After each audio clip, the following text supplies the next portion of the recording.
Bonjour et bienvenue. Aujourd'hui, on va s'attaquer à un des plus gros défis de la biologie moderne. Comment est-ce qu'on passe d'une simple séquence, le code d'une protéine, à la compréhension de son rôle hyper complexe dans notre corps? C'est un vrai travail de détective, vous allez voir. Et tout part de cette question.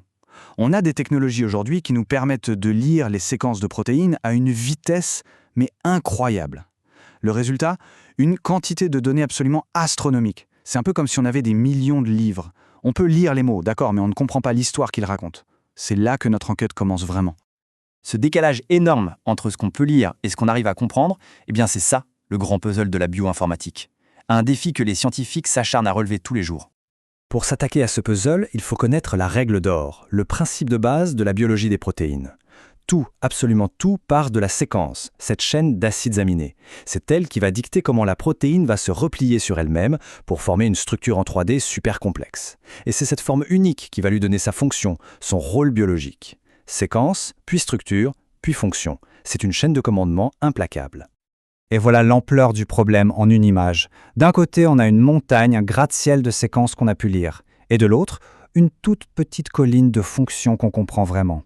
Ce fossé gigantesque, ça représente des milliers et des milliers de protéines muettes. On a leur code, mais on n'a aucune idée de ce qu'elles font. C'est cette brèche que la bioinformatique cherche à combler. Alors, comment on fait? Quelle est la stratégie? Eh bien, l'idée principale, c'est de chercher des aires de famille. Un peu comme dans une famille humaine, finalement. Les protéines qui sont apparentées partagent souvent des traits communs, et donc des fonctions similaires. Et tout ça, ça repose sur une idée simple, mais hyper puissante, qui guide toute l'enquête. Si deux protéines se ressemblent beaucoup au niveau de leur séquence, il y a de très fortes chances qu'elles fassent à peu près la même chose. C'est de la pure logique de détective. Des suspects qui se ressemblent ont probablement un lien. C'est notre indice numéro 1. Alors concrètement, comment ça marche? L'approche est très méthodique. D'abord, on rassemble toutes les protéines suspectes, celles qui semblent faire partie de la même famille. Ensuite, on les aligne, on les met face à face pour les comparer. On regarde leur séquence, acide aminé par acide aminé, pour voir ce qui est identique et ce qui a changé au fil de l'évolution. Le but du jeu, c'est de trouver les zones qui n'ont pas bougé d'un poil, les fameuses régions conservées. Et ces régions conservées, on les appelle des signatures. C'est un peu comme l'empreinte digitale d'une famille de protéines. Très souvent, elles correspondent à des parties vitales de la protéine, comme le site actif d'une enzyme ou une zone qui doit se lier à l'ADN. Bref, c'est exactement la preuve que nos détectives recherchent. Ok, super, on a trouvé une empreinte digitale. Mais maintenant, comment on transforme ça en un avis de recherche qu'un ordinateur peut comprendre et utiliser? Pour scanner des millions de protéines potentiellement suspectes, il faut un langage super précis. Et c'est là qu'on passe de la biologie pure au code informatique. Et là, il faut être un peu malin. Si on fait une recherche basique pour le mot protéine, on trouvera que ce mot-là, c'est beaucoup trop rigide. Or, la biologie, elle adore les petites variations. C'est là que les expressions régulières entrent en scène. Elles nous permettent de créer un genre de portrait robot beaucoup plus flexible, un pattern qui accepte de légères différences.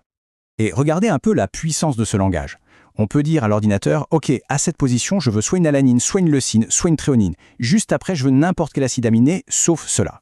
Et entre les deux, tu peux avoir entre 2 et 5 acides aminés, n'importe lesquels, ça m'est égal. C'est comme donner des instructions très nuancées à un dessinateur pour un portrait robot, au lieu de lui donner une simple photo.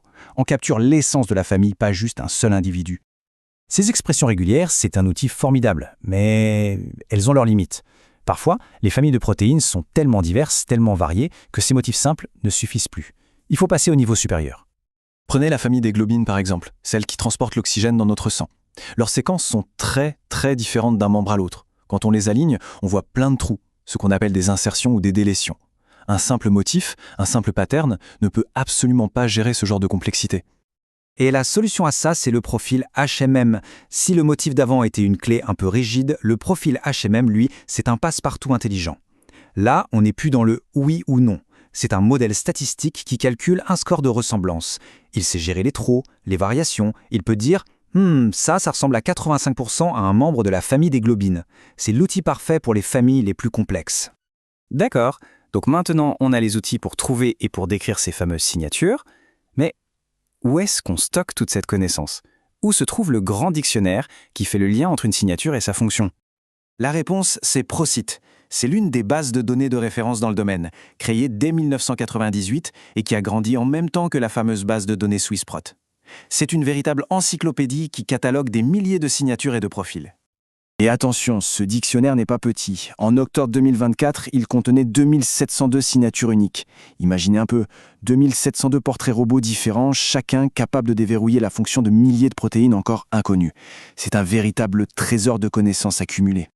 Voilà à quoi ressemble une entrée typique. Chaque motif a son numéro d'identification unique, comme celui-ci, le PS 00031. On y trouve le fameux pattern, la signature sous forme de code, une description très claire de la fonction biologique, et même des statistiques, comme le nombre de protéines déjà connues qui correspondent parfaitement à ce motif. C'est incroyablement bien organisé et super utile.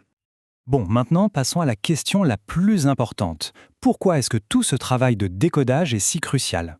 Tout simplement parce que les applications ont un impact direct et profond sur notre compréhension de la vie et surtout sur la médecine. En identifiant ces signatures, on peut comprendre le rôle de protéines clés. Par exemple, les récepteurs hormonaux qui contrôlent le développement de nos cellules. Ou alors les domaines d'immunoglobulines, qui sont les briques essentielles de nos anticorps, de notre système immunitaire. Ou encore, et c'est capital, on peut repérer des sites sur des facteurs de croissance où une toute petite mutation peut suffire à déclencher un cancer. Comprendre la fonction, c'est vraiment ouvrir la porte à de nouvelles thérapies ciblées. Finalement, chaque nouvelle fonction qu'on arrive à décoder, c'est une nouvelle pièce qu'on ajoute au grand puzzle de la vie. Et ça nous laisse avec une question assez vertigineuse. En continuant de remplir ce dictionnaire biologique, quelle maladie pourra-t-on vaincre demain ? Quelles innovations, qu'on n'imagine même pas aujourd'hui, deviendront possibles ? Le code est juste là, sous nos yeux, et l'aventure ne fait vraiment que commencer.